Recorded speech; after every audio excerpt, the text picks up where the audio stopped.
Welcome to the War Scouts Basketball Podcast with Mike and Name. I'm one of your co-hosts, Name Cardinal. I'm here as always with Michael Swampy, aka Swamp Bro, aka Swamp Dog, aka Swamp Juice, aka Swamp Osaur. Swamposaur, perfect. Yes, Yeah. love it. Okay. How are you doing? Our first live stream. Our first live show here. Yes. Sweating profusely from my armpits, but it's going. I'm excited. Good. Yeah. Apologies to everyone. We're just getting things sorted out. Like we said, this is our first live stream. We were planning on joining you at 7 p.m. Pacific, 8 p.m. Mountain Time. We're new to this, so we're sorting things out, but it's all good. Looks like we got 2 viewers with us. That's pretty sweet. Yeah. So if at any time you want to interact with us, just put something in the chat. We'll see it here and we can share it up on the screen. But yeah, we wanted to try something new instead of a recorded episode, just to see what the reactions would be, see what the response would be, and here we are. Mm-hmm. Yeah. So Mike, the all-name basketball tournament just finished up. What were your thoughts at the end of it? Yeah, the tournament was awesome to see. It was deadly to see Desi. He was up there. He had a lot of juice. He had a lot of energy. Provided it for Skidegate. But it ended up being Burnaby that came away a club team, not a community team. And I know there's a lot of would you say animosity towards the club teams out there in the all native. It's a little bit mixed feelings for a club team to win it, but I don't know. I liked watching Burnaby. I think they totally deserved it.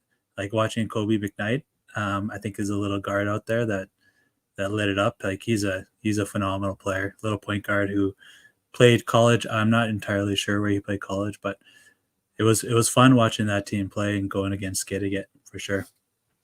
Yeah, it was definitely a really good game to watch. Burnaby is really young and really good. They are going to be a powerhouse for years to come at that tournament. Mm-hmm. Absolutely, especially if they have Jesse Barnes. If people don't know who Jesse Barnes is, he's how tall is he? 6'9", 6'10", somewhere. Yeah, maybe like a little shorter than that. But he's a beast. Played for Brock University and just an absolute animal down low. Yeah, we played against him a couple times in tournaments, and he's a load, and he's really tough to stop.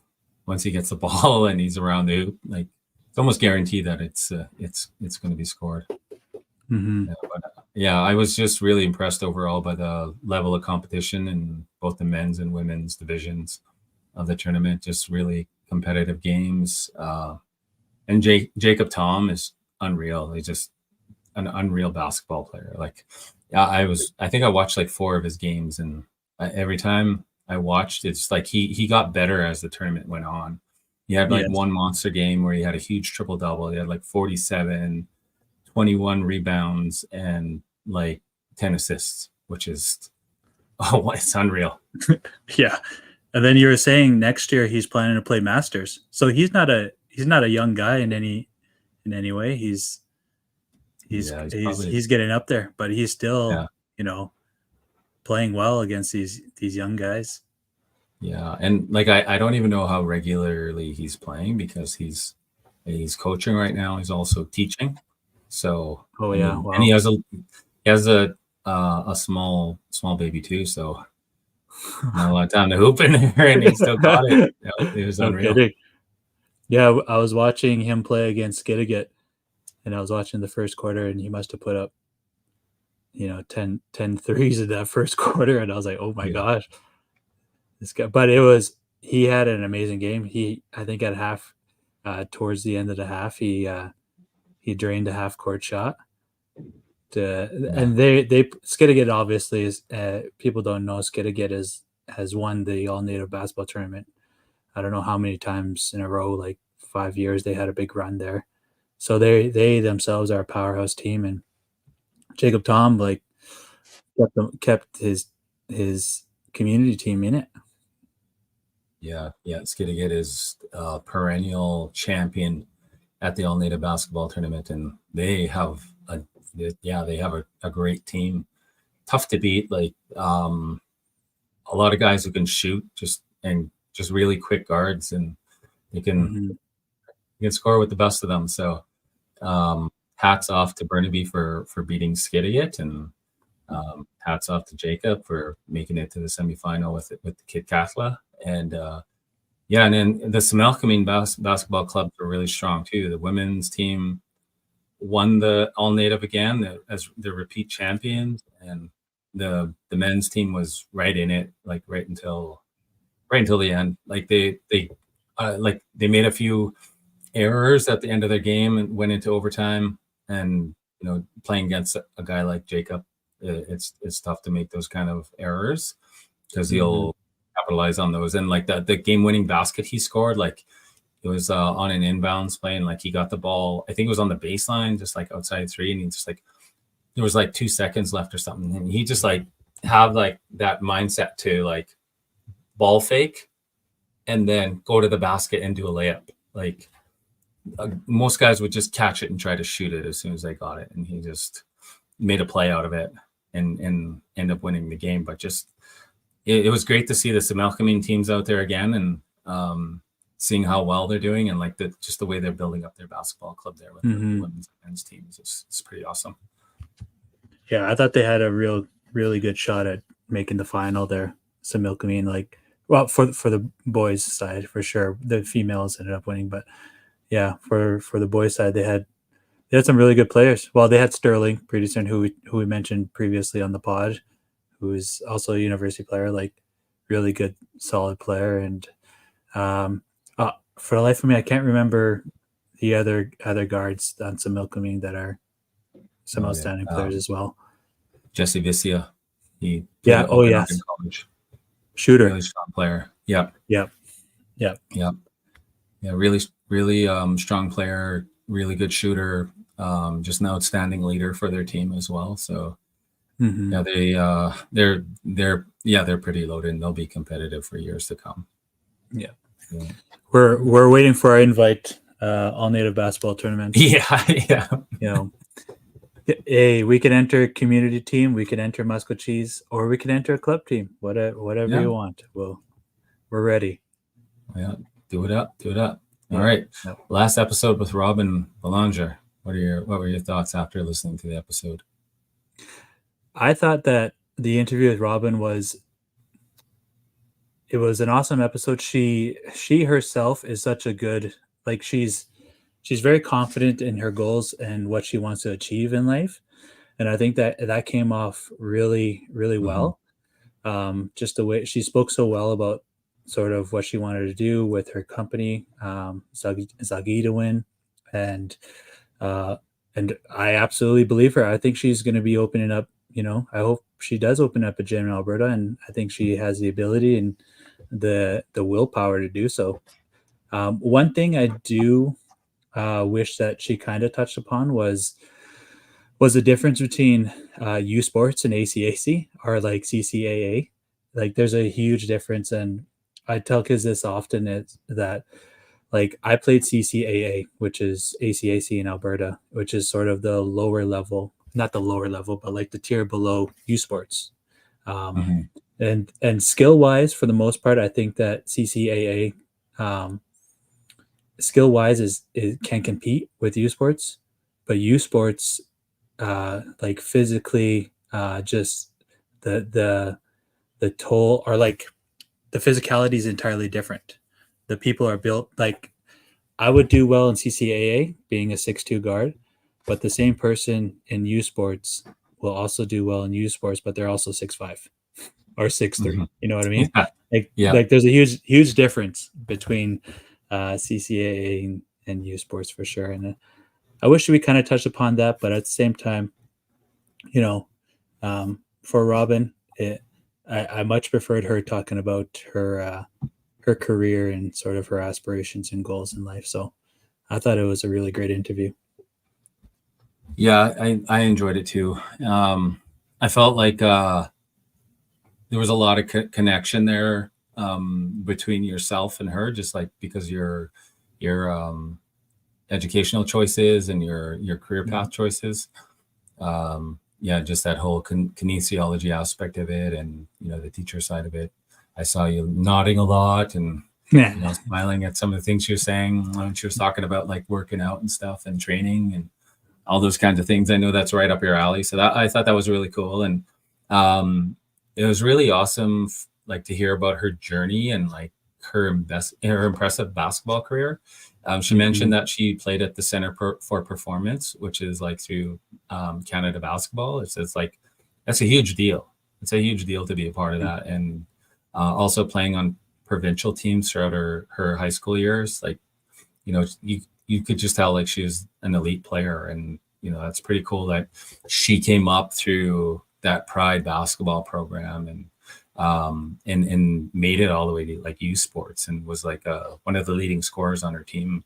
I just thought that was awesome to hear about. Yeah. Oh yeah, that's huge. Yeah. And I was also like really intrigued to hear about the recruiting process, because like I obviously wasn't recruited, but it was just like awesome to hear about those stories, and like it was really interesting to like hear about her connection to the University of Winnipeg, and like she always felt like that's where she would wind up, and it's pretty cool that she wound up there and like had a great 5-year career there. From the halftime show to suiting up for the Westman. That's pretty cool. Yeah, that's awesome. Yeah, and I really love what she's doing with her organization that she co-founded, the Zagito in Sports Performance. I'm hoping she's able to make a lot of connections throughout Western Canada, and like can do like work throughout the different provinces and the communities, because that is I think like that's really needed. And I think like someone like her, who's like you said, is like really motivated and wants to get out there and do the work in the communities, is going to be really valuable for young kids. And especially like you touched on this in the interview, just like being Indigenous and having that ability to see someone who looks like you in the position that she's in. I think that's pretty amazing, and that she can bring that to young kids who want to play basketball. Yeah, absolutely. Don't you wish you had Zagito in Sports Performance when you were living up in the bush? I did. I wish I had that when I was in the sticks. I would have been running down the road with my basketball, getting told to settle down. Instead, you were just chopping wood, eh? Yeah, chopping wood up in the sticks, hauling logs. All right. Yeah, so we'll transition into our starting five here. We got a few shout outs here, starting with some birthday shout outs. You got a birthday shout out there, Michael? I have a birthday shout out. Just recently, my wonderful nephew, Jaron Buffalo, he recently had his birthday. We want to send him a huge shout out. Happy birthday, Uncle loves you. Happy and yeah, I don't want to say his age, but he's only like a year younger than me. I have a nephew that's that's how it works in Native families. Yeah, that's right. I remember the first time you told me he was your nephew. I was like, what? It's almost the same grade here. Yeah, wait a minute. How does this work? Yeah. No, Yeah. I'm the baby of the family. Yeah. Yeah. And I got a birthday shout out too. Happy 6th birthday to my son, Augie. He just turned 6 on the 16th, and I wanted to send him a happy birthday wish. I love you, Augie. Happy birthday, Augie. Remember when you came over and he was just jumping on you? I was going to say, Augie is just an absolute weapon on the ice rink out there. I always get named Snapchats. Laying down, playing goal. It's the way to do it. Yeah, it's hard for those U7 kids to raise the puck, so you just lay down and you stop everything. Is that what you tell them? No. Augie, just lay down. Yeah. Get a shutout. That's right. Yeah. And our second shout out goes to this one's coming in for Kyle Wolf. Kyle says that Kyle wants to give a shout out to Cleve and Cut Knife. And we spoke about Cleve. Cleve is my cuz. We spoke about Cleve in the last episode. We saw his doppelganger at the All Native Basketball Tournament playing out there in the goggles and the long hair. Kyle just says that he's proud of him for his growth and contribution to the community in Musquecheese. He does so much work behind the scenes for players, parents, and it often goes unnoticed. Cleveland has been instrumental in growing the game of basketball in Musquecheese. Great work, Cleve. We will hopefully bring Cleve on, probably before the Alberta Indigenous Games, because he himself, I think he organized like 11 or 12 basketball teams, or it might have been more. I'm trying to think off the top of my head, but he does a lot of work within our community, and he's growing the game of basketball like really, really well. And so give him a follow too. He has the club basketball is Bear Hills Basketball, and that's on Instagram. And so if you can, give him a follow, give him a shout out, and tell him War Scouts Pod sent you. Awesome. Great work, Cleveland. Our next shout out goes out to the Kainai Huskies. The Kainai Huskies recently traveled to the Red Pheasant Winterfest in Saskatchewan, and they took home the gold medal in the men's basketball. This tournament was all reserve, so you had to be from the community in order to play for that team. And they won every game right up until the final. And took home the championship. We watched a few games on the live stream through the iops.ca live stream on YouTube. It was also on Facebook, but I watched on YouTube, and they have some deadly announcers and commentators in both the basketball and the hockey. It's having a good time listening to them. But great job, Kainai Huskies. And the hockey announcer was our boy Cal Crazy Legs. Yeah, he's a funny guy. Yeah, I was like, sorry, go ahead. No, go ahead. Oh, I was just gonna say I was just like busting a gut all night listening to them on that live stream. Yeah. One of our buddies, Devin Buffalo, was playing for one of the teams, and I made a comment about him only drinking Waniska water because Devin has a company called Waniska, a training company, and Cal Crazy Legs gave us the shout out in his thick native accent. It's funny. Our fourth shout out goes to Lanny McHugh. Lanny also traveled with his community team of Siksika. They played in Winterfest as well, and I think they finished fourth or so. But they ended up playing like a ton of games that second day. And Lanny is a former ACAC basketball player as well.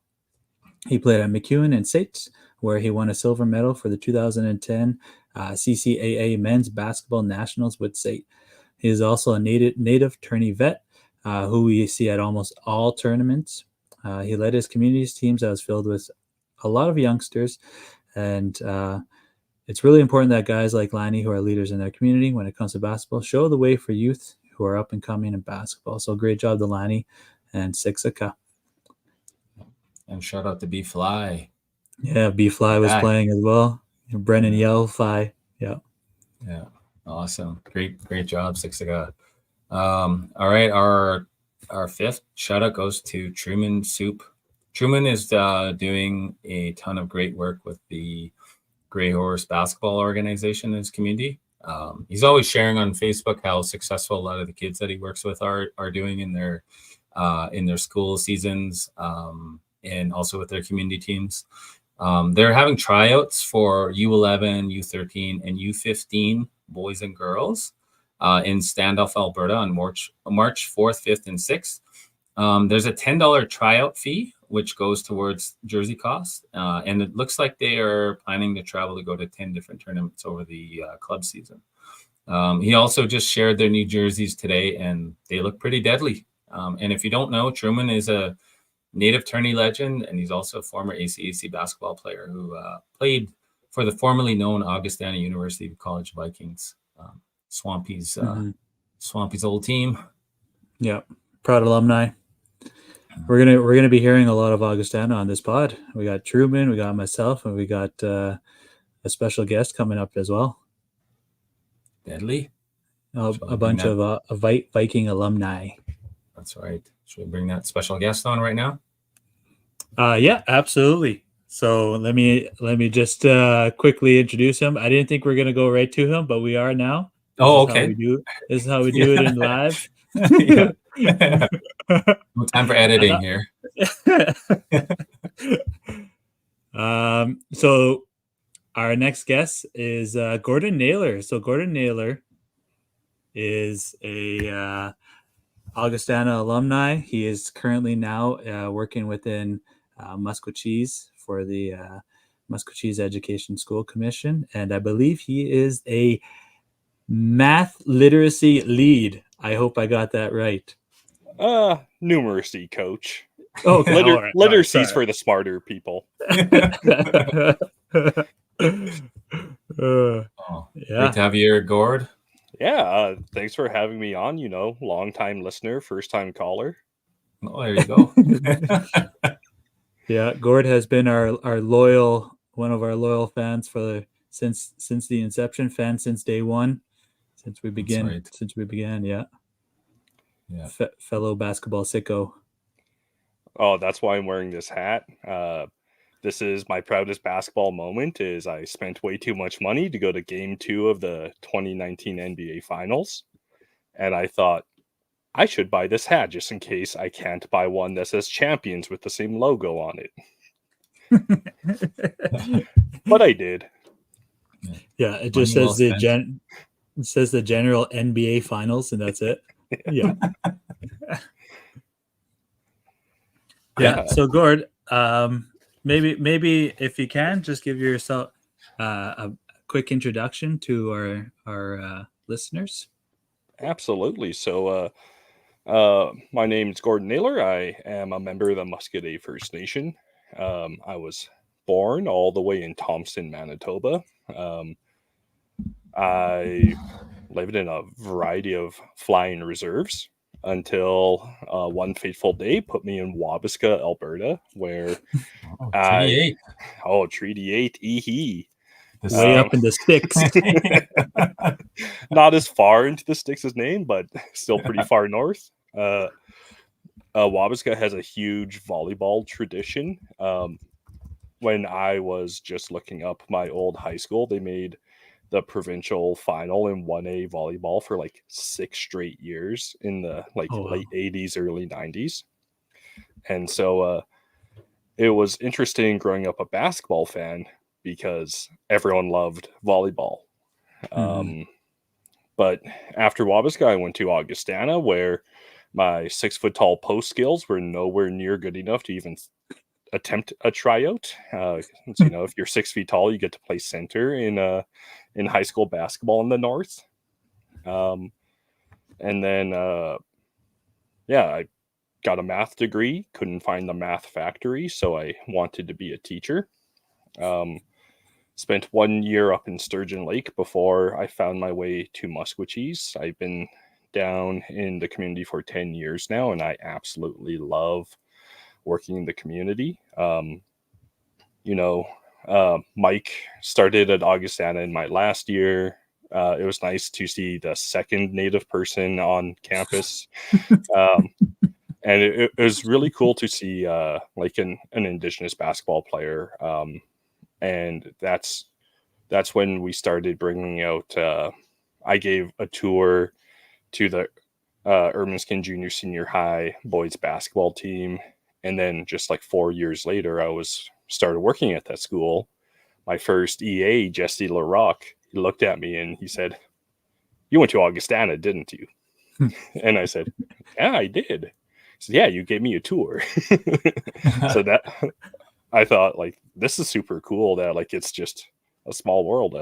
And I've been coaching basketball since coming out to Musquecheese.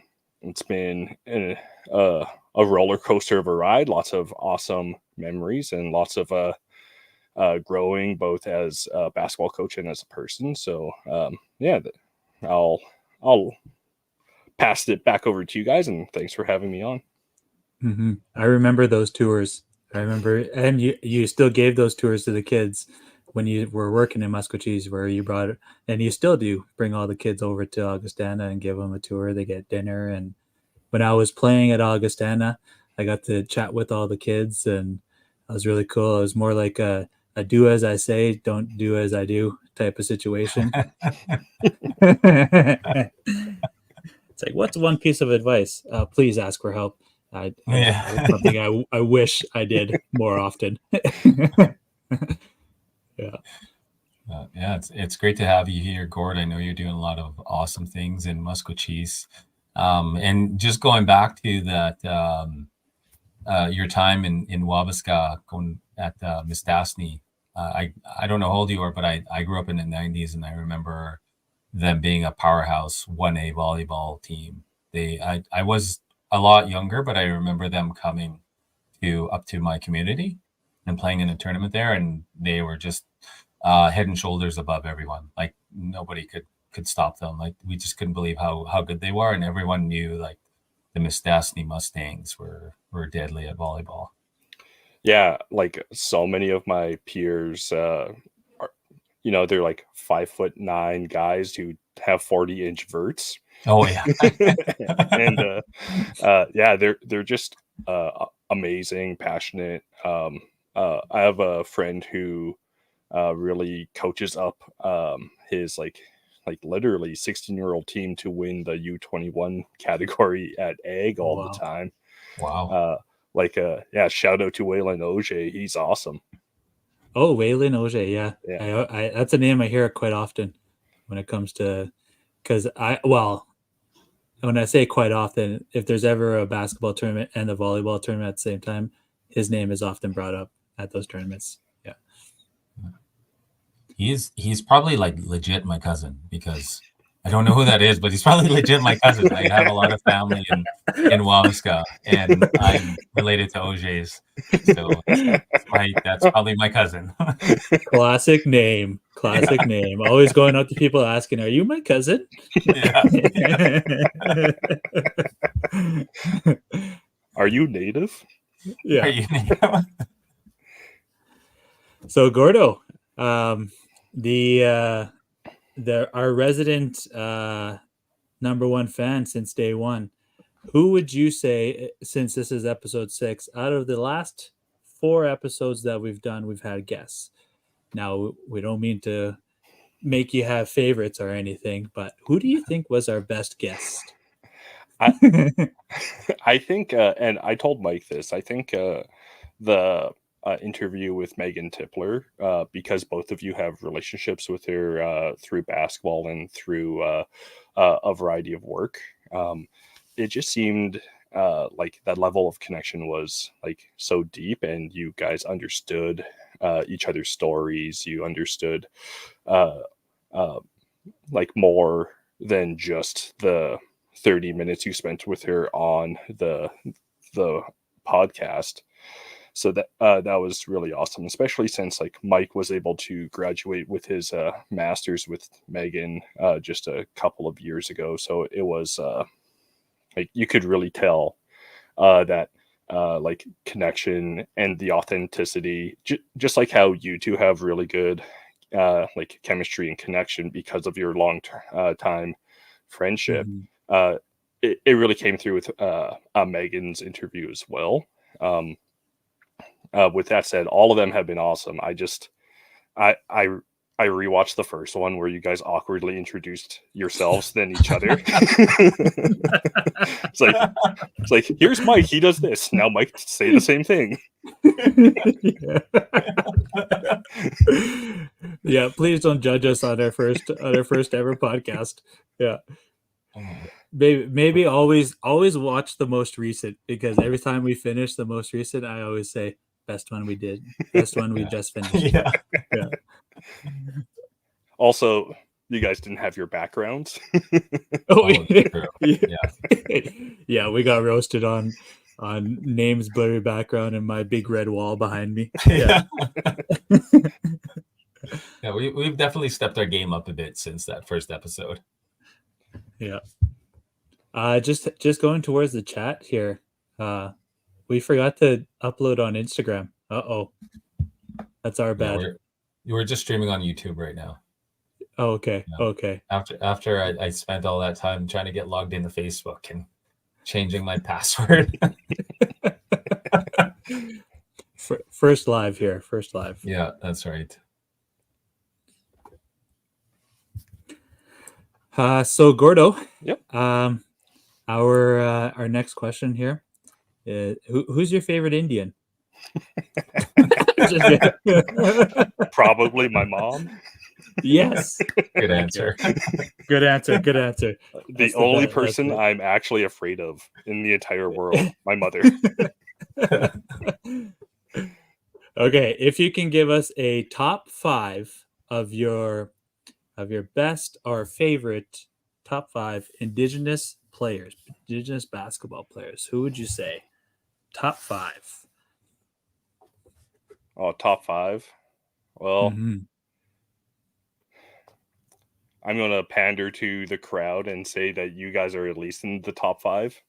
Yes. Oh, yes. Thank you. Yeah.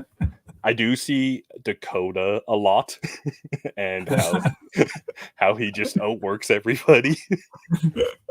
I'm just really lucky that I'm able to coach with both Mike and Dakota. They're just Mhm. awesome. Like they have such deep knowledge of the game, and it's funny that Kyle gave a shout out to Cleveland, but I just want to like really emphasize like how amazing of a human being Cleveland is. He Mhm. just he means so much to uh, his home community. He means so much to the game of basketball in Central Alberta. Like even some of the kids that we were able to pick up for our AIG team, they were singing Cleveland's praises about how amazing of a coach he is, how amazing of a organizer, and how thoughtful he is. And then my number one would probably be Lindy Waters the third. Oh, of course. Yeah, a pro guy. A pro guy plays for the OKC Thunder. I think they signed him on for a Like a 2 or 3 contract years. this year. Yeah. Good for him. Shout out Lindy, please come on the pod. Yes, come on the pod, Lindy. We will continuously send you a DM once a week to come on the pod. Lindy Waters. Yeah. He'll open it one day. Yeah, he will. When he clicks other messages. Yeah. Spam. Yeah. We're just going to his spam folder right now. Yeah. Wait, honestly though, like Lindy has come such a long way. Like he played for the Oklahoma State University Cowboys, and he, like when he was playing there, he wasn't even their leading scorer. And I think his last year he played with Cade Cunningham too. Like yes. Yeah, so for the Cowboys, yeah. Yeah. So he's like really worked on his game, like worked really hard to get to the NBA. Like I was hoping he would make it, but like I wasn't sure. Like because they like just I think he was like second or third option on his team for scoring in college, but he's just yeah. Well, even Marjon Beauchamp for the Bucks. Yeah, like like the fact that he wasn't he a G League guy, and like how he worked his butt off to get where he is, and now he's stuck on the Doc Rivers bandwagon of never playing guys that aren't 30 plus. Yeah. Because if there's one thing you need on a championship team, it's a team of veterans. Yeah. Can you imagine Doc Rivers coaching OKC? Oh my gosh, he might go insane. Gordon Hayward would lead them in scoring. The oldest guy on the team. Yeah. Patty Mills didn't crack the list, hey? So I like to focus on Turtle Island. Yeah. Oh yeah. Yeah. Like looking at like Australia's like basketball program and how they keep true to like they really emphasize like Patty Mills and like all the indigenous athletes that are playing the game of basketball down there. I also skipped Kyrie Irving because Yeah. Oh yeah. Duh. like he might be the best.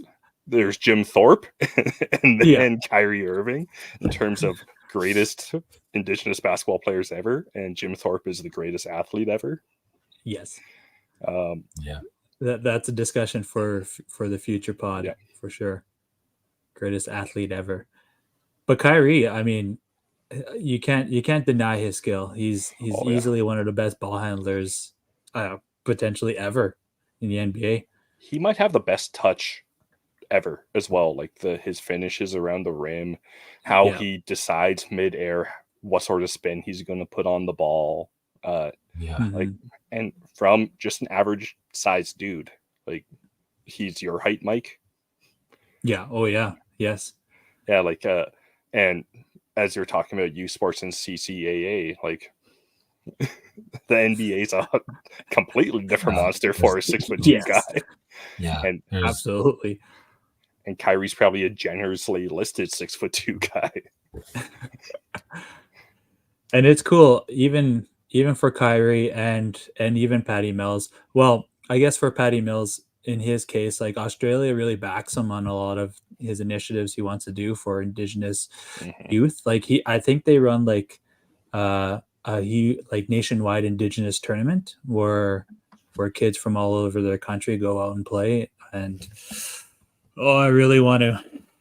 I can't remember what it's called, but nonetheless, like Australia basketball really backs them up on that, and it's huge. Like it's totally good for the kids down there on the not on Turtle Island, but on the kangaroos back there. And then Kyrie's awesome in just promoting Indigenous nations. Like I think I was looking on TikTok and he gives shout outs often to like Indigenous high schools in the States. Like how huge is that? How cool is that if you're a high school kid playing in the States and you get a message sent from Kyrie? Can you imagine if our boys got a message from Kyrie Irving? They would lose their minds. They would talk about that forever. Yeah.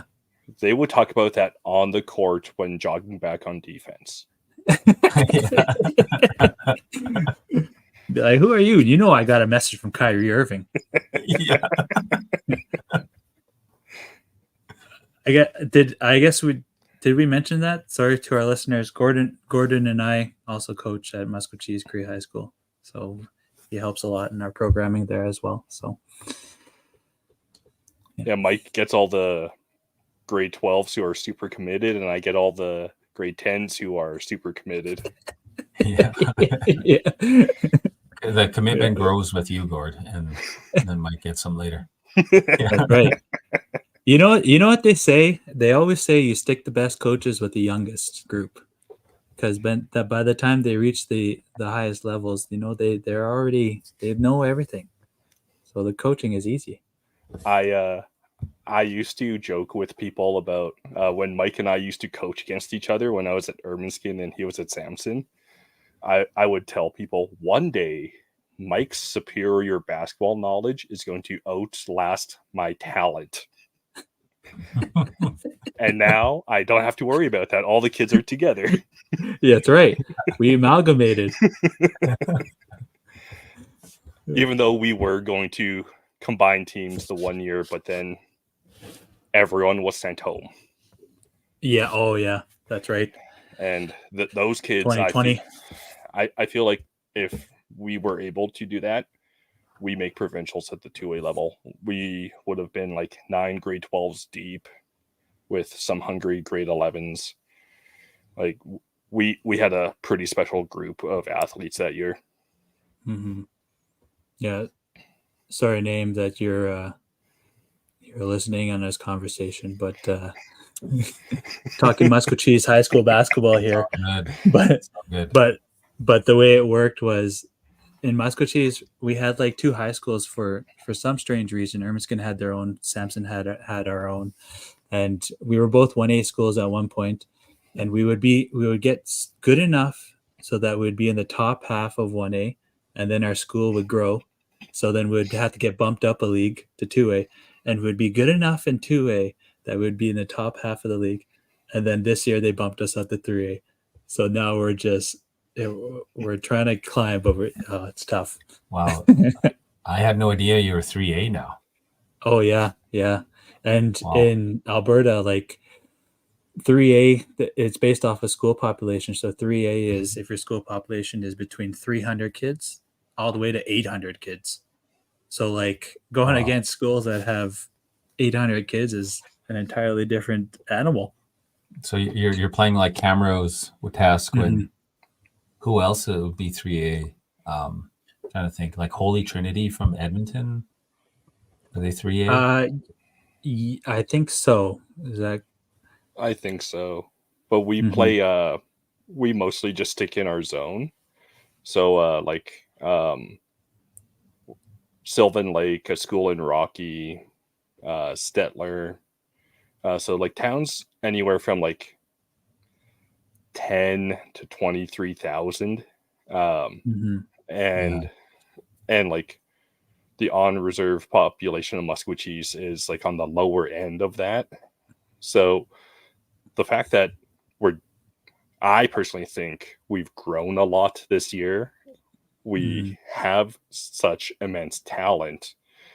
We should be proud of how year one is going and the foundation that these young men are setting for future teams, because like the amount of growth we've had in the past 2 years, from just all sorts of rules around eligibility to us now finally getting our feet underneath us. Like we should be like, I know the young men want to win every single game and every single possession, but they should be proud of the examples that they're setting for everybody that's younger than them. So when they're able to put on the Grizzly across their chest, they're able to know who has stepped foot before them, so that they can work just as hard as these young men are right now. Yeah. And I always think, and me and Naylor always have these conversations about our students living on the reserve, and even some that are living off the reserve. Like skill wise, we can compete with anybody in our zone, or even like I would say in Alberta. Like we have some of the most talented kids in Alberta, but there's so much adversity that they have to face coming up from the reserve, and there's just so many factors that hinder them a lot of the times. And like the unfortunate case is like I wish Zagidwin was housed in Musquechies. Like I wish they had a performance training center for these kids. And yeah, like there's just issues with like substance abuse and that sort of thing, and I won't get down that rabbit hole, but the amount of extra factors that our kids have to deal with is just immense. And yeah, I feel for them. And that's why, despite how much stress they can put on me on a late Thursday night, I'll keep showing up for them. They deserve the best, both in terms of their educational opportunities and athletic opportunities. Because I have grown my hair out, and it's really bad on this green screen. Since in the past 10 years, I've only had one haircut. And it's because the first day I walked into Ermineskin Junior Senior High, first day with the kids, very few kids had braids in Wabasca when I was growing up. When I walk into Ermineskin Junior Senior High, there's probably a dozen, 2 dozen, like boys with braids. And it was such an amazing sight and such an amazing experience for a person who didn't really grow up connected to culture for a variety of reasons. And so seeing all these young men with braids is a big reason why it really pushed me down a path to explore my Cree culture, and it really like it- it's really awesome to see all these young men and women super proud of their culture and how it can seeing people singing, seeing people dance, how it just like completely transforms their attitude, and how it completely like they don't look like they're bored teenagers who are wondering when I'm going to shut up about math. They're totally connected to exactly who they are and where they are and who they came from. So I just, yeah, I can't say enough about how the young people I work with inspire me to become better as well. Mm-hmm. That way. It's awesome. Where did you say you're from again, Gord? So I was born in Thompson and then in Manitoba, and then I grew up for the first 6 years of my life in a variety of flying reserves, Norway House, Oxford House, Garden Hill. There was one more, God's Lake Narrows. And then between grade 1 and 2, we moved to Wabasca, Alberta. And there was one powwow when I was there. But then for a variety of reasons, it slowed down. But I'm glad to say that like Big Stone Cree Nation is doing awesome work to revitalize their language and culture. They're right now building a high school on the reserve, which is awesome for them. They have like the most beautiful K-8 school currently. And yeah, I just I think it was just at that pocket of time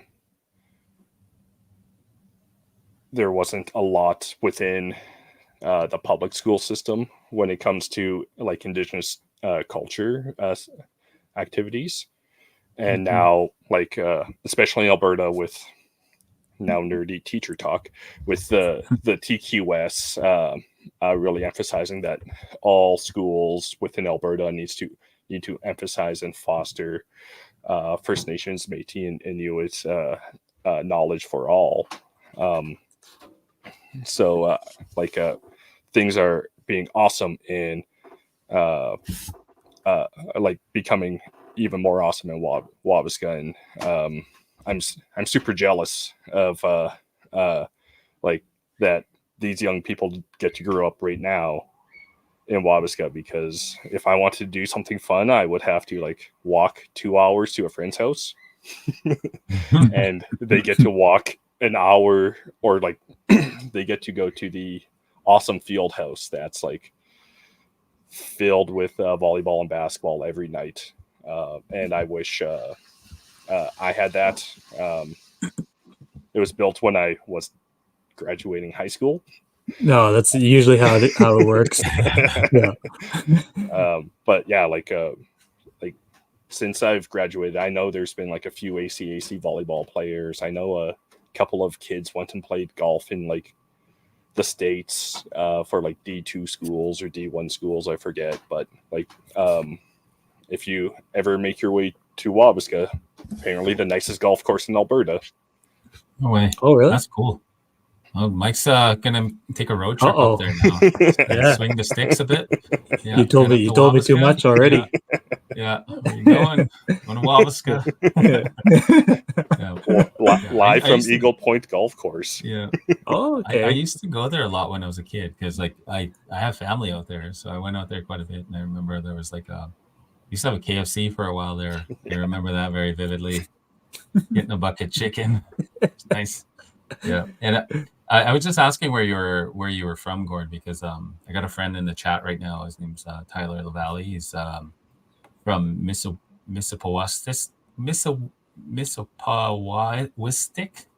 So I cannot say it, but Cree Nation, which is right outside of Grand Rapids, and he's Okay. down in Florida right now.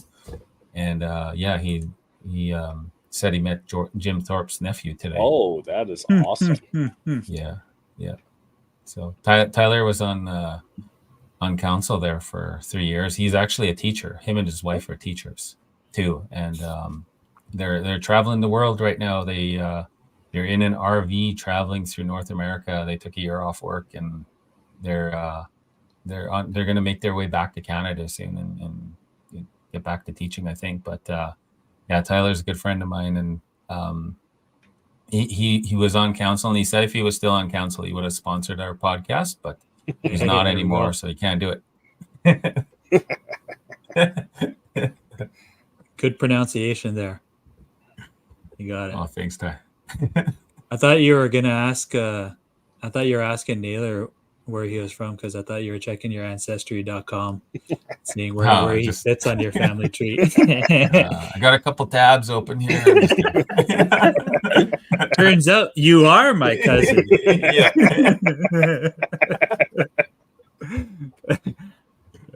Awesome. Yeah. So Swamp. I think we had some questions asked for us today on our socials.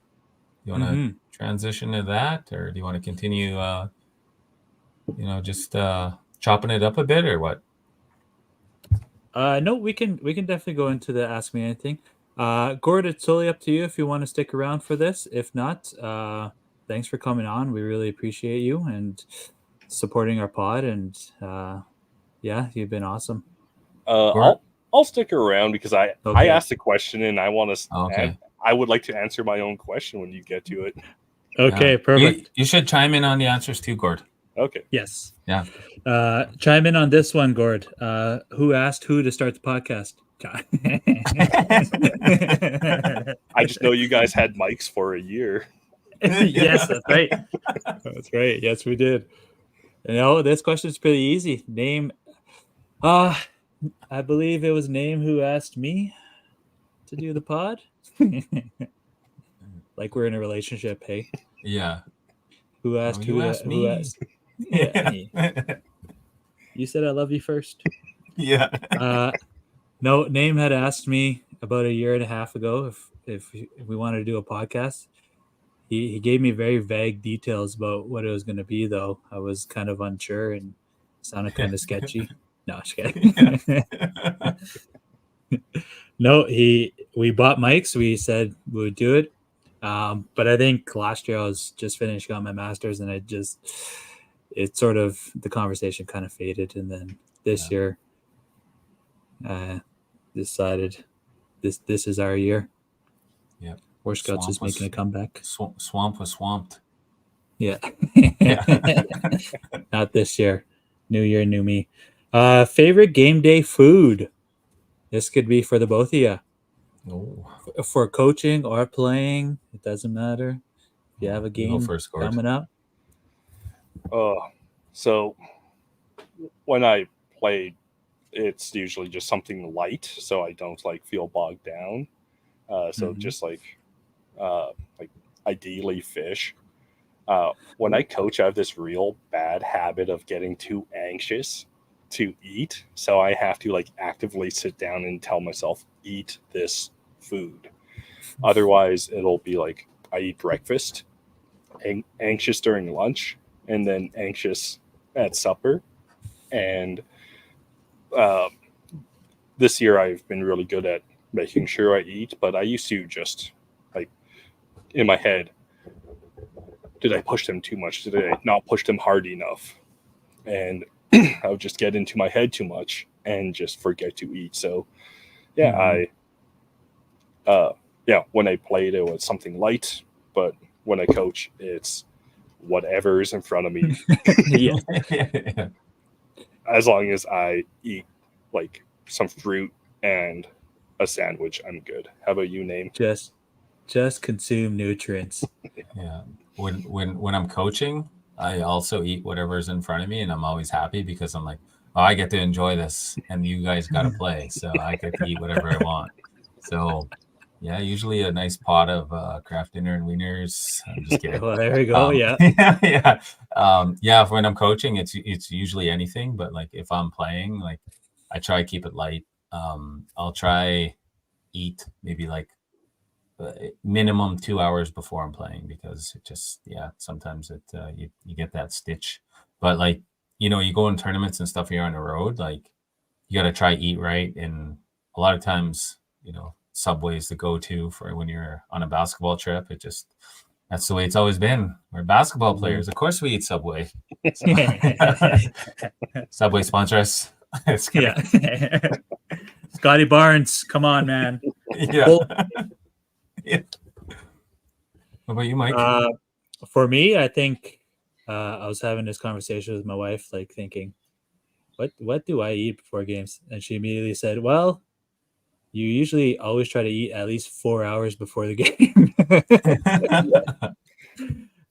I think I gotta go specific. So I have a favorite food. It's some sort of chicken. Usually it's lemon pepper chicken and some rice. And I always find that rice is always really easy to digest. I cannot eat heavy foods before a game. Like problematic now. Even now that I'm getting older, you feel so heavy on the court. And so I always try to eat like hours before I play. And then coaching, yeah, same thing. I usually just eat whatever I have and make sure that I've eaten something, because if I'm hungry and I'm coaching, I'm not too nice of a coach. That's for sure. Turn into that Naylor. Yeah, that's right. Turn into you know who. So we've gotten this question asked quite a few times, just asking us what our favorite moment of watching or coaching or playing basketball was. It could be off the court, could be playing. What is your favorite moment? Namer? I would say my favorite moment came when I was coaching. And I was actually coaching at Center High, which is, shout out to Center High Prep. This sweater is like 13 years old. But anyway, yeah, we were at the ACAL tournament, and we were at ACAL playoffs, and we were playing against St. Mary's Lightning, and we came out really flat against St. Mary's, and I think we were down like 32-5 at the end of the first quarter, and I was coaching with Mike McQuarkendale at that time, also an Augustana alumni. Yeah, shout out to Mike. Yeah, I was coaching with Mike, and we were just trying to keep the boys' heads in the game, but they kept it in there themselves, and there was a huge comeback on their part, and we actually took the lead in the fourth quarter. Like they just kept playing and playing, and like we ended up losing the game by 2, and we probably would have won, because like our post player, he was like 6'5", he's probably like 260. He went on to play U Sports for the Calgary Dinos football team. He was an O lineman, and just a big strong kid. He rolled his ankle in the fourth quarter, and we wound up losing the game by 2. If he would have stayed in the game, like I think we would have won that. But I just think like it's just another one of the lessons that kids show you when you're coaching, is like that resilience that you need to have, and like you keep moving. You always keep moving, no matter what, no matter if the score is like 32-6 or whatever it is. You keep it going throughout the entire game, and you don't stop until the game's over.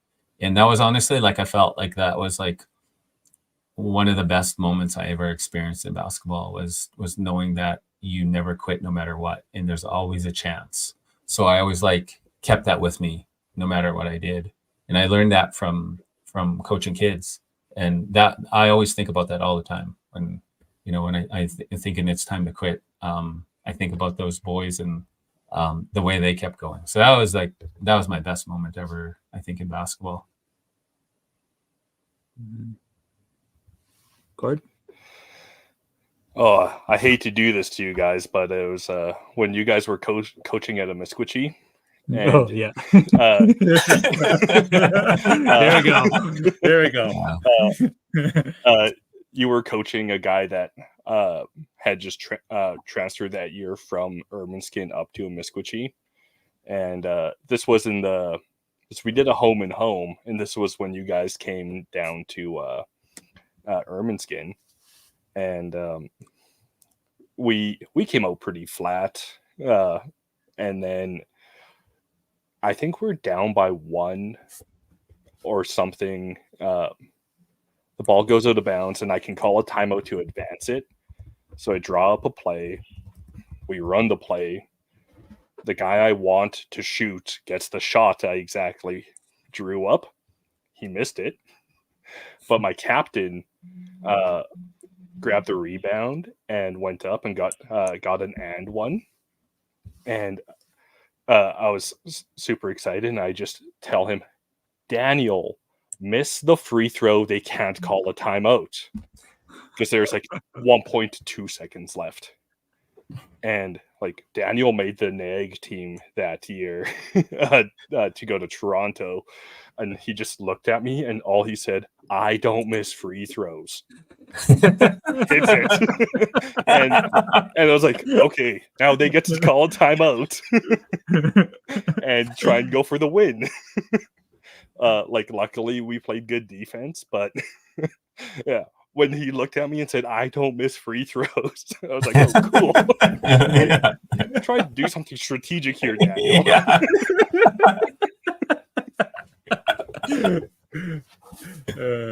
That's the type of confidence you need on the court, though. You know? That's right. Yeah. Yeah. My best memory. Sorry, Gord, were you finished? Oh yeah. Yeah. Okay. We won. Yes, I was going to say. Yeah. You remember. Yeah. Okay, can we end the story now? Yeah. I would say for me, my best memory, I guess I have 2. When I played for Augustana at the college level, we hosted an exhibition game against Olds at Ermineskin in Muskwachees, and I thought that was one of the coolest experiences. They had a drum song and everything before the game, and I think it was Gord. Did you organize that? Did you put on that event? I think that was during my I was still in school at the time doing my ed degree, so I think that must have been Henderson Best. He was the first guy to really make the connection. Yeah, and I thought that was really cool just to be able to come out and play against have an actual like ACAC game. And we had the opportunity this year to host an ACAC game as well in Sampson at Muskogee Cree High School. Really cool. Augustana against Olds. Yes. Yeah. And then for my playing, another one for playing is just we had a really stellar high school basketball team in Edmonton my grade 12 year. And I was trying to think back at how many this is kind of leading into the next question. I'll just ask the next question right now and I'll answer it. The next question was, what's the best team you ever been a part of?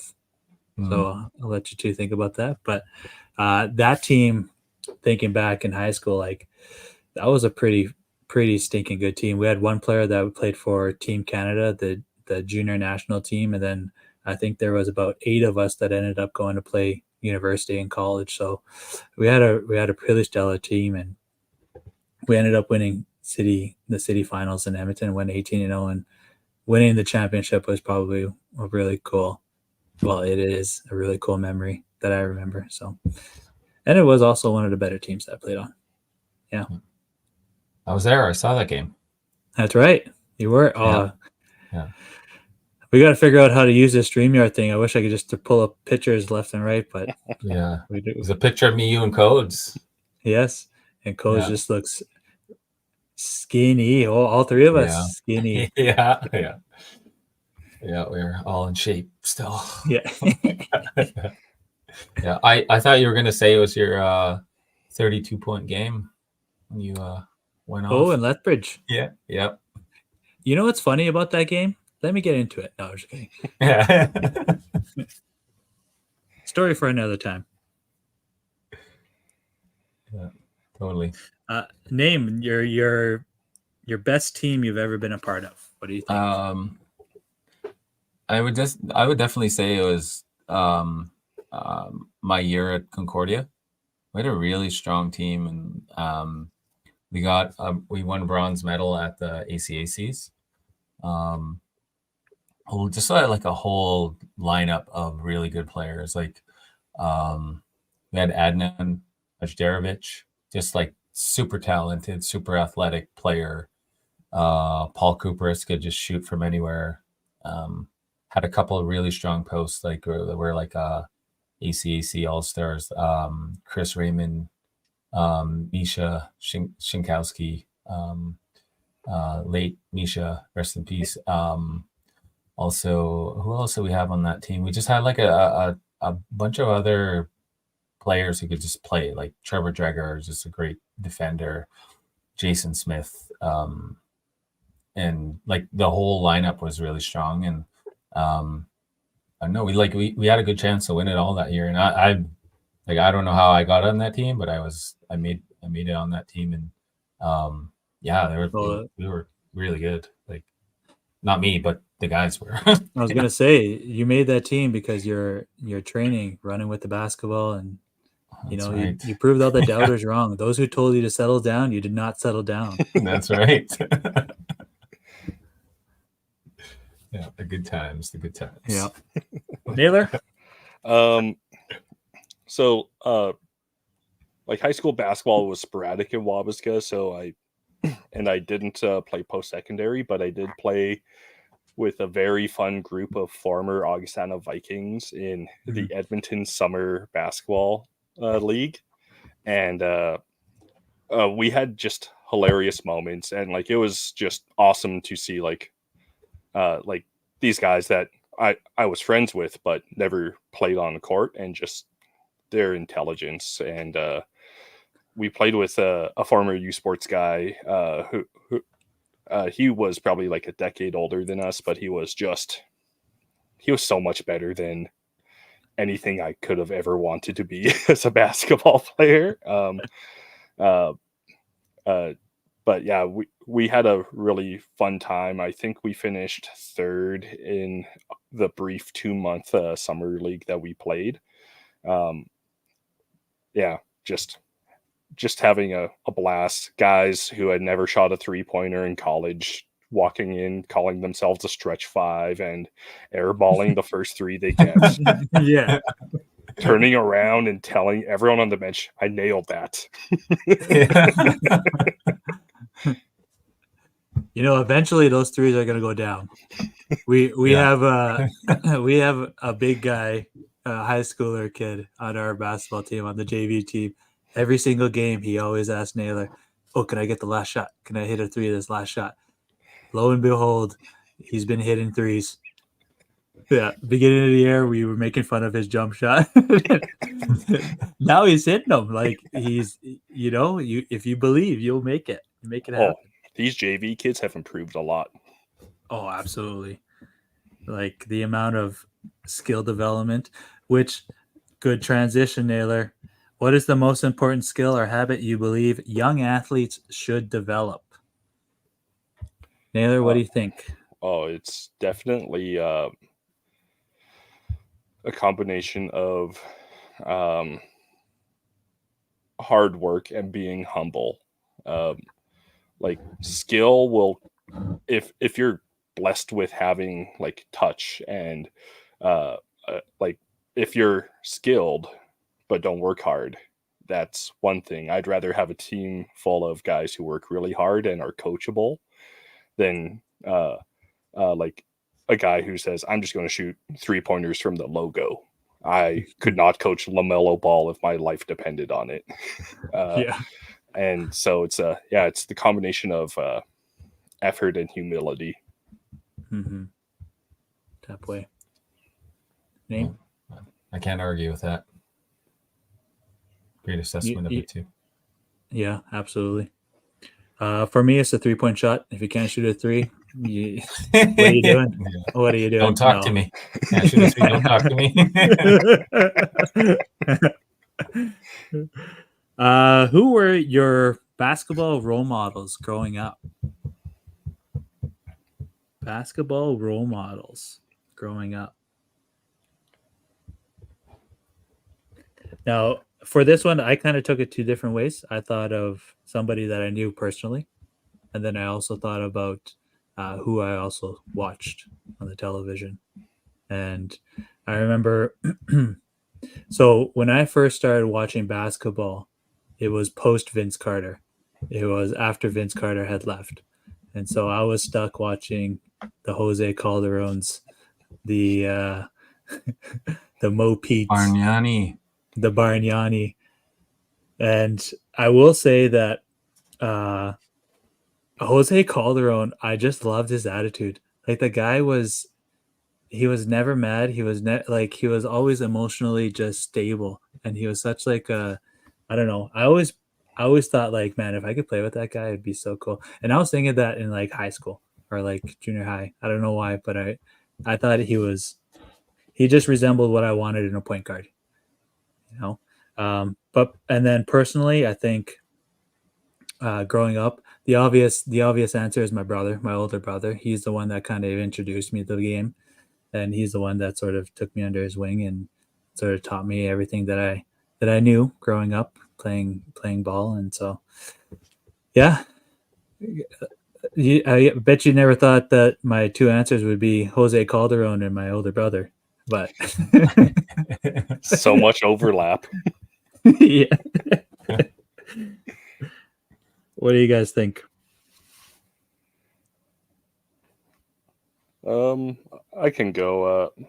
I'll answer in the same way. The player that I really appreciated. This was before I got deep into NBA media, but I just loved Kevin Garnett's intensity. Little did I know he never said a non-curse word to his teammates. So I don't want that around teammates. But I appreciate his intensity, his commitment to defense, and just how he joked that he was 6'13", and then growing up, there's a couple of guys older than my group of friends. I forget his last name, but his nickname was Too Tall Paul. He was 6'7", and we would go to the outdoor basketball court, and he would just block all our shots all day long. Just like doesn't matter if you're 5'4" or 6'3", he's going to block every shot, and then he'd walk down to the other end and just post you up.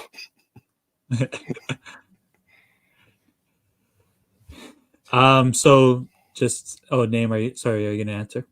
Yeah, sure. Yeah, good answers from both of you. I remember when I was growing up, I really liked KG too. I used to have the wristband on my elbow. I used to walk around with rubber bands, and it was really annoying because people would see them and they would like snap the rubber band on my wrist all the time. And like, why are you wearing that? And I'm like, because Kevin Garnett wears it. But I really there was a number of players I liked. I liked Iverson. I grew up in late 90s. So I feel like it was a really good era for basketball. Young players like Stephon Marbury, Kobe, AI, Ray Allen, Steve Nash a little bit. But I really liked Kobe's game. I liked his mentality. And this is all on the court stuff. But I really tried to emulate his game a whole lot. He was doing all these wild layups, reverses and stuff. And I think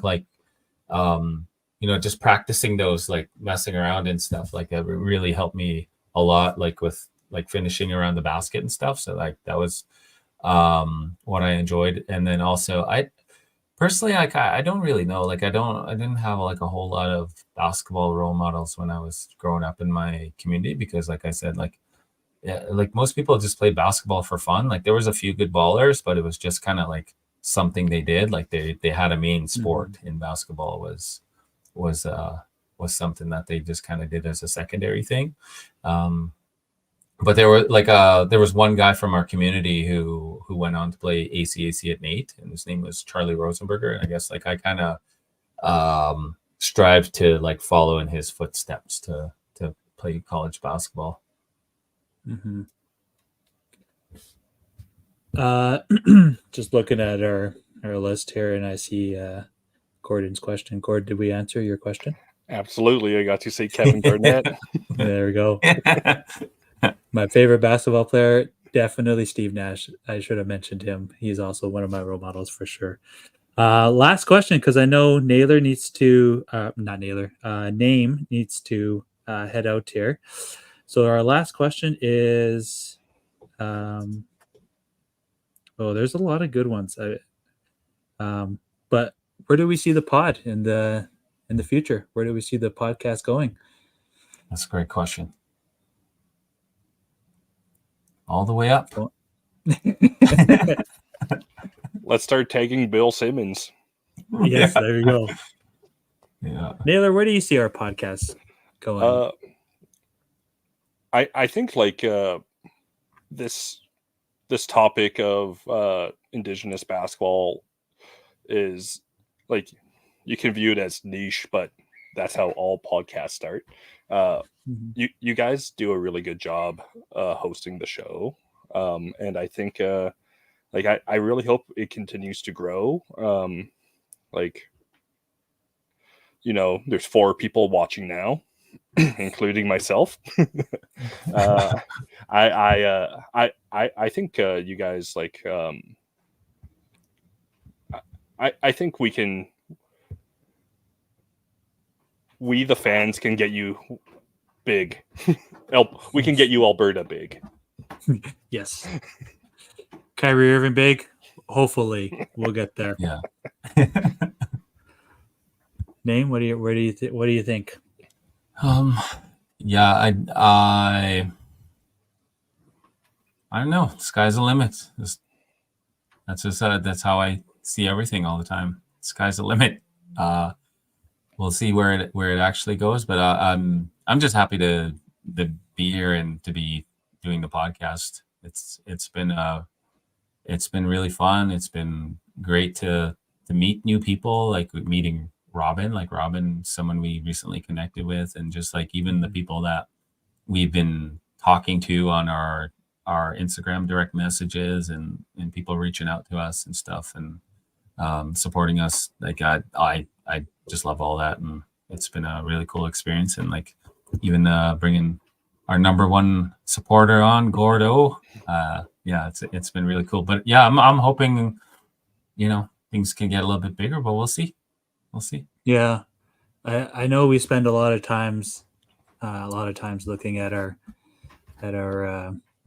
analytics, our numbers, but for the most part, like I was even chatting with today, like thinking for the most part, it's just something we enjoy doing right now. It's a passion project, like something that I love coming on and talking with you too. Like it's something I really enjoy. And in the future, I kind of, when Name had asked me, I was already deep in doing my master's, and I did my master's primarily in narrative, like inquiring into narratives and understanding people's experience. And I was telling Name that these last 4 episodes, our interviews, it could have been part of my master's research, like just understanding, people's stories and where they started, how has basketball helped them, how has their Indigenous culture helped them within basketball. And I see it as sort of an archive. Eventually we might make a book. Who knows? It'll be something really cool. What does Indigenous basketball look like for Western Canada or Turtle Island? And so right now it's something we enjoy doing. So we look forward to comments like this one here. Yeah. Someone must have logged into my account. all neck. Yeah. Yeah. All neck that photo. Yeah. That's from when we went to Seattle. Hashtag hickey free. Yeah. Yeah. No, thank you, Gordon, for joining us today, and thank you to everybody that showed up to the live feed. You know, we have to work out some kinks, but you know, we'll get there. And appreciate everyone that tuned in. Yeah. Thanks for joining us. Thanks again, Gord, for being here. Thanks for having me. I double dip every single time. I watch it on YouTube and I download on Spotify. Hi, Ishnish. And everybody, make sure you log in with your burner accounts. Please subscribe, like, and follow at War Scout Pod on Instagram and YouTube. Hi, Awesome. XA. Have a good night.